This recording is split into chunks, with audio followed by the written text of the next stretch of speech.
तो last video में हम लोगों ने पढ़ा था कि किस तरीके से कॉल्स इन एरियर की अकाउंटिंग की जाती है, कैसे कॉल्स इन एरियर होता क्या है। लास्ट वीडियो में हम लोगों ने ये जान लिया था। ठीक है, अब बात करते हैं यहाँ पे। नेक्स्ट टॉपिक है हमारा calls in advance. Calls in advance होता क्या है ये। ठीक है, तो जैसे कॉल्स इन एरियर होता है जब कोई शेयर होल्डर कुछ शेयर्स का जब उसका अमाउंट ड्यू होता है, तब उसका पेमेंट नहीं कर पाता है, तो ऐसे शेयर्स को कॉल्स इन एरियर बोला जाता है। ठीक है, अब यहाँ पे बात है हमारी कॉल्स इन एडवांस की। ठीक है, तो बढ़ते हैं आगे इस पे। अ कंपनी में if its article of association allows except the amount against the calls or calls not yet made। तो कोई एक कंपनी अगर उसका आर्टिकल ऑफ एसोसिएशन अलाउ करता है कंपनी को, तो वो क्या करती है कि ऐसी कॉल्स या कोई भी ऐसी कॉल या कॉल्स जो अभी या जिस पर अभी पैसा ना मांगा गया हो, उस कॉल का भी पैसा एडवांस में ले सकती है। ठीक है, the amount so received in advance is credited to calls in advance account. तो इस तरीके से जो एडवांस में अमाउंट आया है, इसको हम लोग बोलते हैं कॉल्स इन एडवांस अकाउंट, जिसको क्रेडिट कर दिया जाता है। क्लियर है? आई होप सबको दिख रहा होगा।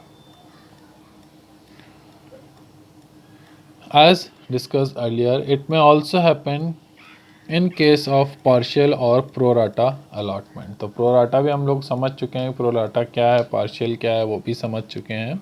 तो ये उस केस में भी applicable होता है। ठीक है, when the company retains excess amount received on application of shares beyond the allotment money। ठीक है, disclosure of calls in advance in the balance sheet. कैसे हम बैलेंस शीट में कॉल्स इन एडवांस को डिस्क्लोज करते हैं। The amount received that is not yet due on a is a liability. अब जो भी अमाउंट हमें रिसीव हुआ है, अगर वो ड्यू नहीं हुआ है, तो जब तक ड्यू नहीं होता तब तक वो हमारे लिए क्या है, लाइबिलिटी होता है। वो हमारी एसेट या इनकम नहीं होती है, वो हमारी लाइबिलिटी होती है। ठीक है, क्योंकि हमने उसको एडवांस में ले चुके हैं। ठीक है, of the company it is shown in the equity and liability part of the balance sheet under the head current liabilities and subhead other current liabilities। तो ये जो लाइबिलिटी है हमारी, जो भी एडवांस हमने रिसीव किया है, क्योंकि ये लाइबिलिटी है, तो इसको हम कहाँ शो करते हैं, equity and liabilities part of the balance sheet में शो करते हैं। किसके अंदर, कौन सा हेड में, करंट लाइबिलिटीज, और कौन से सब हेड में, अदर करंट लाइबिलिटीज में हम इसको शो करते हैं। ठीक है, the general entry pass on record calls and in advance is. तो सबसे पहले क्या जनरल एंट्री हम लोग करते हैं, bank account debited to calls in advance. Clear है? अब यहाँ पे बैंक में क्या अमाउंट आएगा, with the amount of call money received in advance. जो भी एडवांस में हमें पैसा आया है, उस अमाउंट को यहाँ पे हम लोग फिल करेंगे। क्लियर है? It is adjusted when the respective call is made due the entries. तो इसको हम लोग कहाँ एडजस्ट करते हैं, जिस भी कॉल का अमाउंट एडवांस में आया है, जब वो कॉल मनी ड्यू होती है, तो उस टाइम पे हम इसको एडजस्ट कर लेते हैं। ठीक है, तो इसकी एंट्री हम लोग क्या करते हैं, calls in advance account debited to shares first call और फाइनल कॉल। ठीक है, और बोथ। ज़रूरी नहीं है कि फर्स्ट कॉल पे ही मंगवाए, सेकंड कॉल पे ही मंगवाए, ठीक है, हो सकता है दोनों पे भी मंगवा सकता है या दोनों में से किसी एक पर भी मंगवा सकता है, ठीक है। तो इतना समझ में आया कि कॉल्स इन एडवांस क्या होता है। अब आगे बढ़ते हैं। आगे हमारा टॉपिक है interest on calls in advance. अब ये जो इंटरेस्ट है ये हमारे सिलेबस में नहीं है, ठीक है, लेकिन फिर भी हम आपको इसकी नॉलेज देंगे, ठीक है। Interest on calls in advance is paid if the article of association so provides.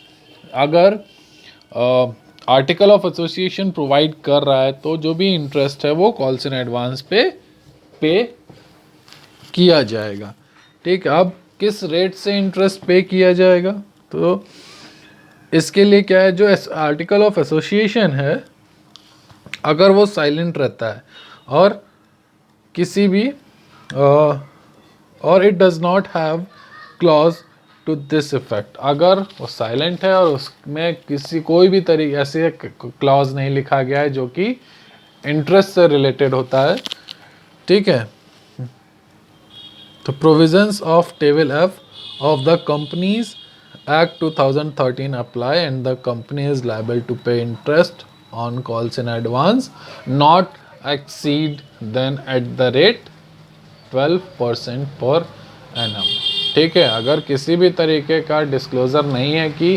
Company जो है इंटरेस्ट पे करेगी, किस रेट से इंटरेस्ट पे करेगी, अगर ऐसा कोई डिस्क्लोज़र नहीं है तो क्या करेगी कंपनी, जो कंपनी के डायरेक्टर हैं वो डिसाइड करेंगे कितना इंटरेस्ट उनको पे करना है, जो कि 12% से ज़्यादा नहीं हो सकता है। लेकिन अब ये जो interest on calls in advance and calls in arrear है ये सिलेबस में नहीं है हमारे, ठीक है। ये आपको ग्रेजुएशन में देखने को मिलेगा, लेकिन आपको हमने जानकारी अभी से दे दी है, ठीक है, जिससे कि आगे आपको प्रॉब्लम नहीं होगी, ठीक है। तो अब इसके लिए हम क्या करते हैं, एक इलस्ट्रेशन अब देखते हैं। अब इस इलस्ट्रेशन में क्या है, calls in advance and calls in arrear, calls in advance and calls paid in advance both है, दोनों है, ठीक है। एरियर भी है और एडवांस भी है, दोनों है, ठीक है। तो ऐसे एग्जाम्पल हम पहले भी सॉल्व कर चुके हैं, तो इसमें मेरे ख्याल से कोई आपको प्रॉब्लम आनी नहीं चाहिए। तो ये एग्जाम्पल आपको कॉपी में करना है, ठीक है। अब जिन्होंने बुक ले ली है तो कुछ इलस्ट्रेशन 29 मार्क कर लें, इसको कॉपी में करना है। तो आगे बढ़ते हैं। तो ये क्वेश्चन में हमें क्या दिया गया है, the Kerala coir mills limited with N authorised capital of 5 lakh equity shares of ₹10 each issued 2 lakhs equity share payable at 3 on application, 2 on allotment, 3 on first call and 2 on second and final call। तो जो Kerala coil mills limited है उनकी जो authorise capital है वो 5 लैक्स है, जिसमें से जो कि 10 रुपए के शेयर्स में डिवाइडेड है, और उसमें से उन्होंने 2 लैक्स की जो शेयर्स हैं उसको मार्केट में इशू किया है। अब उस पर वो किस तरीके से अमाउंट रिसीव करेंगे, जैसे 3 rupees on application, 2 rupees on allotment, 3 rupees on first call and 2 rupees on second and final call. अब आगे देखते हैं क्वेश्चन में और क्या है। The amount due on allotment was received, जो भी अलॉटमेंट पे अमाउंट ड्यू था वो रिसीव हो गया है। On the first call being made, 1 share holder holding 6,000 equity shares paid second and final call along with the first call, while 5 shareholders with a total holding of 10,000 equity shares did not pay the first call on their equity shares. Company has not demanded the second and final call. Company ने क्या किया है, second and final call demand नहीं करी है, ठीक है। तो यहाँ पे केवल फर्स्ट कॉल तक की एंट्री करेंगे क्योंकि कंपनी ने सेकंड कॉल की डिमांड नहीं करी है। तो आगे क्वेश्चन में है कि जो अभी अलॉटमेंट पर था वो रिसीव हो गया है टोटल। फर्स्ट कॉल पे क्या किया है, जो कि बनाई गई है, 1 share holder holding 6,000 equity shares paid second and final call along with the first call while 5 share holders, ठीक। तो जो एक शेयर होल्डर है इसके पास 6,000 इक्विटी शेयर है, उसने फाइनल कॉल का भी पैसा फर्स्ट कॉल के साथ ही दे दिया है। क्लियर है ये सबको? 6,000 शेयर का फाइनल कॉल का अमाउंट भी फर्स्ट कॉल के साथ रिसीव हो गया है। अब 5 शेयर होल्डर ऐसे हैं जिनका टोटल शेयर्स आ रहे हैं 10,000, उन्होंने फर्स्ट कॉल का अमाउंट नहीं दिया है, तो ये हमारी कॉल्स इन एरियर हो गई, ठीक है। Pass the journal entries and transactions and draw the company's balance sheet. अब हमें इसमें क्या करना है, जनरल एंट्रीज करनी है और बैलेंस शीट बनानी है। तो सिंपल है, बढ़ते हैं।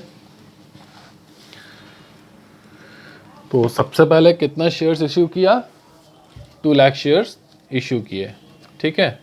2 लाख शेयर में किस तरीके से आया, सबसे पहला आया bank account debited to equity share application, जो एप्लीकेशन अमाउंट रिसीव हुई वो आया, कितने पे आया, 2 लाख शेयर्स पे @3 रुपीज़ पर शेयर्स, ठीक है। तो कितना हो गया, 3 2 6 लाख। क्लियर है। Equity share application to share capital, share capital में ट्रांसफ़र कर दिया 6 लाख, सेम अमाउंट, सबको पता है ये फर्स्ट एंट्री। सेकंड क्या है, equity share allotment account debited to equity share capital, ठीक है। 2 रुपये से था तो 2 lakh multiply by 2 4 lakh amount totally receive हो गया है। तो एंट्री क्या होगी, bank account debited to equity share allotment. Clear है, सेम अमाउंट से आ गया। अब यहाँ पे आया फर्स्ट कॉल। फर्स्ट कॉल पे क्या हो रहा है, जो अमाउंट है उसमें कॉल्स इन एडवांस भी आ रही है और कॉल्स इन एरियर भी आ रहा है। तो सबसे पहले क्या करेंगे, जो ड्यू की एंट्री होती है उसको हम पहले कर लेंगे, ठीक है। तो ड्यू की एंट्री क्या होती है, equity share first call account debited to equity share capital account, कितने से, जितने शेयर इशू किए गए हैं मल्टीप्लाई बाय जो अमाउंट रिसीव हो रहा है। तो 2 lakh multiply by 3 is equals to 6 lakh. Clear है ये सबको? आगे बढ़ते हैं। अब जब अमाउंट रिसीव होता है उस टाइम पे एंट्री होती है जो भी एडवांस आ रहा है या जो भी एरियर हो रहा है, ठीक है। तो पहले हम बता चुके हैं आप लोग को कि एरियर जो होता है उसको डेबिट किया जाता है और जो एडवांस होता है उसको क्रेडिट किया जाता है। क्लियर है। तो सबसे पहले आप एंट्री करते हैं, bank account debited, calls in arrear account debited to equity share first call to calls in advance account debited. अब फर्स्ट कॉल पे 3 रुपये के हिसाब से मांग रहा है, तो सिंपल है, 10,000 जो है कॉल्स इन एरियर है हमारी, तो 10,000 मल्टीप्लाई बाय 3 करेंगे तो कितना होगा, 30,000 होगा। तो वो अमाउंट आ जाएगा कॉल्स इन एरियर में। एडवांस कितना आ रहा है, 6,000 आ रहा है, तो 6,000 मल्टीप्लाई बाय 2 करेंगे तो क्योंकि फाइनल कॉल का है उस पर 2 रुपीज़ कंपनी ले रही है, तो 6,000 मल्टीप्लाई बाय 2 किया तो कितना आया, 12,000 आया, ठीक। अब इक्विटी शेयर फर्स्ट कॉल जो है, 2 इक्विटी शेयर फर्स्ट कॉल, इसमें टोटल वैल्यू भर देंगे जो एक्चुअल है 6 लाख, ठीक है। एंड बैंक अकाउंट में क्या होगा, ये जो कॉल्स इन एरियर है, ठीक है, इसको एज इट इज़ रहने देंगे। ये जो एडवांस आ रहा है इस एडवांस को 6 लाख में से माइनस कर दिया, ठीक है। क्लियर है ये? आप लोग को क्लियर हुआ, नहीं हुआ क्लियर? ठीक है, चलिए इसको हम आपको क्लियर करते हैं कि ये कैसे आया ये। ठीक, सिंपल सा है, 2000 इक्विटी शेयर्स हैं, ठीक है। टोटल कॉल कितनी कर ली उन्होंने, 8 रुपीज़ ले लिए हैं, ठीक है। 8 रुपीज़ पे आ गए, तो टोटल कितना है हमारा 16 लाख, माइनस कर देंगे,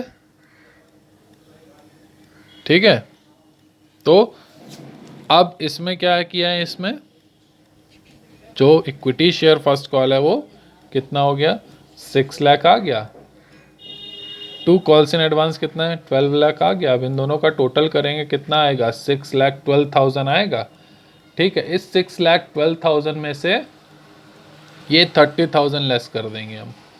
ठीक, सिंपल, ये 30,000 लेस कर देंगे तो हमें क्या मिल जाएगा, जो हमारा अमाउंट रिसीव हुआ है वो अमाउंट मिल जाएगा। क्लियर है ये सबको?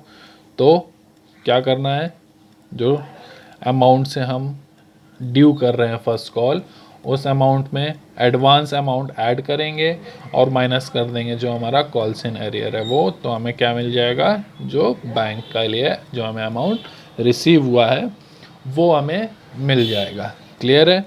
तो यहाँ पे ये हमने एंट्री कर दी, उसका नरेशन आ गई। Being the first call money received except on 10,000 shares at the rate 3 पर share and final call of ₹2 पर share on 6,000 shares received in advance. अब इसके आगे कोई एंट्री होनी नहीं है क्योंकि कंपनी ने क्या किया है, जो फाइनल कॉल है उसको नहीं बनाया है। ठीक है, उसको नहीं लिया है, तो इसलिए इसमें कोई एंट्री आगे नहीं होगी। Is that clear? आगे बढ़ते हैं। अब उसने ये बोला है कि हम इसमें बैलेंस शीट भी बनाएंगे। अब जब बैलेंस शीट बनाएंगे तो आगे बढ़ते हैं, बनाते हैं। तो सिंपल सा है, ये आपकी नॉर्मल बैलेंस शीट नहीं है, जैसा मैं पहले भी बता चुका हूँ, ये कंपनी बैलेंस शीट है। तो इसमें टाइटल होता है, सब टाइटल होता है, उसके अंदर आपकी एंट्री होती है। तो ये कहाँ पे एंट्री होगी हमारी, अभी हमने बताया था आपको कॉल्स एंड एडवांस की एंट्री कहाँ पे होती है। ठीक है, तो सिंपल है, इक्विटी एंड लाइबिलिटीज़ हमारा हेड है, उसके अंदर सब हेड है शेयर होल्डर्स फंड, इसमें आएगा शेयर कैपिटल, जो टोटल शेयर कैपिटल है। ठीक है, तो कितनी है, 15,70,000। दूसरी है current liabilities, other current liabilities कितनी होंगी हमारी, 12,000, जो कि एडवांस में आया है। ठीक है, ये हो गया हमारा लाइबिलिटी साइड। अब एसेट साइड में क्या आएगा, ठीक है, इसमें आएगा करंट एसेट्स, क्या आएगा, cash and cash equivalent 15,82,000। Clear है? अब ये अमाउंट कैसे निकल के आया, ये अमाउंट कैसे निकल के आया, सिंपल सा देखिए। अब जैसे 6 लाख था, ठीक है, जो आपने एंट्रीज करी उसको देखिए। सबसे पहले केवल जो अमाउंट रिसीव हुआ है उसको लेके चलेंगे हम लोग। क्लियर है? सबसे पहला रिसीव हुआ 6 लाख, ठीक है, इसमें ऐड करेंगे हम लोग 4 लाख, जो अलॉटमेंट पे रिसीव हुआ, कितना हो गया, 10 लाख हो गया। ठीक है, उसके बाद इसमें और ऐड करेंगे 6 लाख, जो कि इस पे आना था हमारा। ठीक है, कितना हो गया, 16 लाख हो गया। ठीक, अब इस 16 लाख में से ये 30,000 हम लोग क्या करेंगे, लेस कर देंगे, तो कितना हो जाएगा हमारा 15,70,000। तो ये क्लियर है आपको कैसे ये अमाउंट आया? ठीक है, ये तो हमने आपको वर्बली बता दिया। अब आगे चेक करते हैं इसमें, जो यहाँ पे कैलकुलेशन दिखाएगा आपको। ऑथराइज कैपिटल है हमारी 5 लाख, ठीक है, तो कितना हो गया, 50 लाख हो गया, इसको भूल जाइए। अब इसमें से कितना इशू किया, 2 लैक्स, ठीक है, eight the rate 10 each, total कितना हुआ, 20 लाख हो गया। क्लियर है? अब सब्सक्राइब कैपिटल कितनी है, 2 lakhs, equity share of 10 each, 8 called up कर लिया गया, इसमें से 10 रुपये में से 8 रुपये मंगा लिया गया है, तो कितना हो गया, 8 × 2 16 लैक्स। ठीक है, कॉल्स इन एरियर कितना है, 10,000 शेयर पे एट द रेट 3 है, कितना हो गया, 30,000। तो 16 लाख में से 30,000 लेस करेंगे, कितना आएगा, 15,70,000। ठीक है, अब जो एडवांस में आया वो आया कितना, 12,000। कैश एट बैंक कितना गया हमारा, 15,82,000। क्लियर है? इसको और इसको ऐड कर दिया तो कैश एट बैंक आ गया। क्लियर? अब यहीं से हमने क्या किया है, एंट्री की है यहाँ पे। तो ये जो हमारा शेयर कैपिटल आ रहा है 5,70,000, वो यहीं से आ रहा है हमारा। ठीक है। 12,000 यहाँ से आ रहा है, आप चाहे यहाँ से भी ले सकते हैं। और टोटल जो कैश आ रहा है, कैश एंड कैश इक्विवेलेंट, वो भी यहीं से आ रहा है हमारा। क्लियर है। तो ये थी हमारी कॉल्स इन एडवांस की एंट्री। क्लियर है। आपको एग्जाम्पल अगर नहीं समझ में आया हो या कोई भी चीज़ अगर नहीं समझ में आई हो तो अपने ग्रुप में वॉइस मैसेज के थ्रू आप भेज सकते हैं। टाइप करने में आपका टाइम वेस्ट होगा, तो कुछ भी पूछना है आप ग्रुप में पूछिए, वॉइस मैसेज के थ्रू पूछिए। ठीक है, आपको वैसे ही जवाब मिल जाएगा। जब वॉइस मैसेज के थ्रू आप पूछेंगे तो आप अपनी बात को ज़्यादा अच्छे से पूछ सकते हैं। ठीक है।